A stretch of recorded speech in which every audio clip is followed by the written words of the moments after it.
Maro dia maro ipiasa ny zone franche zay tonga aminay. Voalohany indrindra aloha dia manana profo mazava zany ny fanetanana ny zero na amin'ny fikomina na amin'ny anampy zany ny lalana tiany ireo tsy maty voalavo akibo izorany. Ka dia nenay dia mazava raha vao misy fanapahana ny contrat n'ireo zone franche reo dia miady zay ho anjony izy ireo aloha voalohany indrindra. Ary ny tiana iambara manoloana ny malagasy rehetra dia mahatsiravina ny zoan'ireo mpiasa ny zone franche zay tsy no ajaina ary lalàna no tikaina hatramin'izay ka hatramin'izay.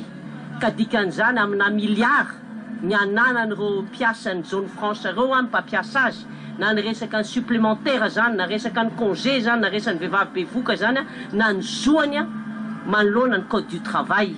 Ka dia mijoro izahay ministéran'ny mponina satria izy ireo ny tonga eto aminay fa na iza napaka an'izany hoe contrat de travail fanekena akasa zany dia tsy maintsy mandoa ny zoan'ireo mpiasa ireo.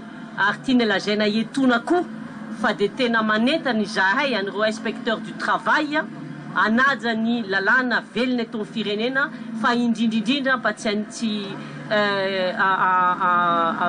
ataoko hoe ona fiteny zany mialatsiny fa ohatrany hoe test zany ny tenanay mahita hoe tena atao tsirambiny ny zoan'ireo mpiasa ny zone franche reo. Ary maro zany nisy joro ampafantatra ny zavatra ny ainan'izy ireo amantonany maro fa dia miomana itsika fa amana miliara ny ananan'ireo mpiasa ny zone franche amin'ny mpampiasa azy noho ny tsy fanajana ny lalàny zany. Mbola ny ministéran'ny mponina tsy hoe nitady ny zone franche rehefa tonga eto aminay fa mahafaly anay dia tsisy afaka hanao fitaovana ny zareo fa zareo manana ny profo taratasy terena isoniaviny ny fikomina terena ho ataony nefa ireo dia malala tsara fa ny zoany ihany no tedaviny.